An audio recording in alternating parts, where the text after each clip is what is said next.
England staying composed here. Wilkinson still in place for the drop goal. Australia come back. Here it is for Jonny. Has he done it? He sure has. Heartbreaker for the Wallabies.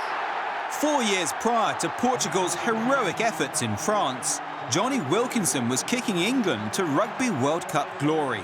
And as a veteran of 4 tournaments, no one knows better about preparing for rugby's biggest event.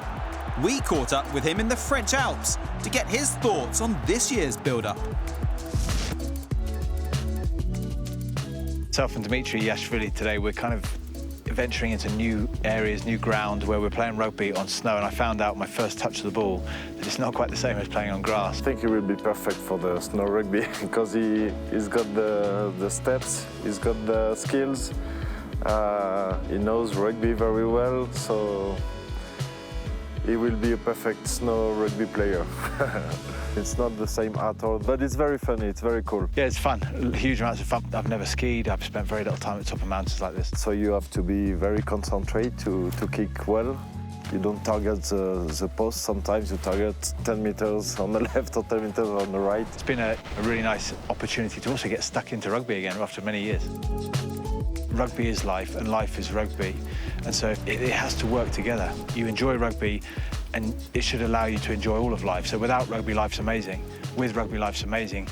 I feel now that I'm sort of in that space where I could come back, but my body's saying, please don't ever do that. 6 months before a World Cup's an interesting time.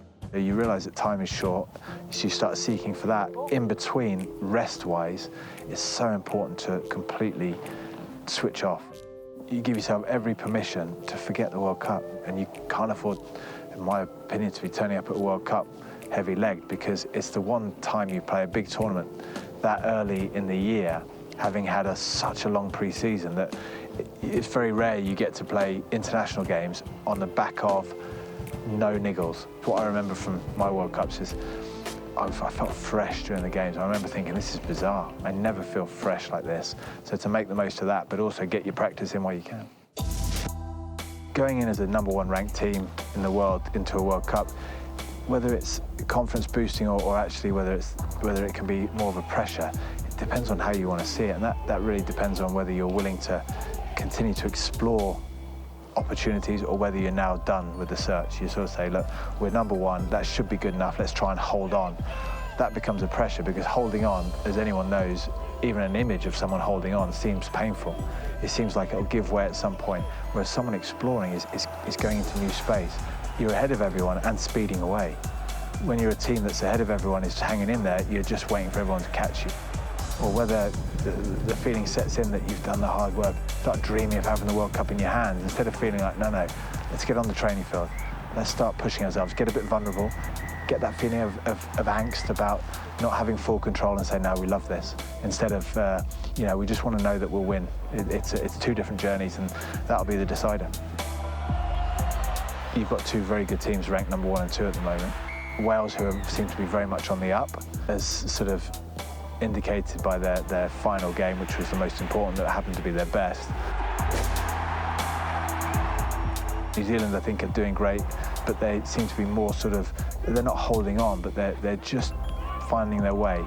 They're not moving up, they're not moving down, they're just kind of finding their way before the next games. They've got obviously some big games coming up this summer, which we'll see whether they're moving up. If they're moving up, they'll be an incredible force to beat. If they're hanging in there, I think it could be someone else's tournament. I think the first Rugby World Cup to be hosted by an Asian country, I think will add enormously to the sport, because rugby is incredibly inclusive, but its boundaries in terms of World Cups has always been sort of held to more traditional areas.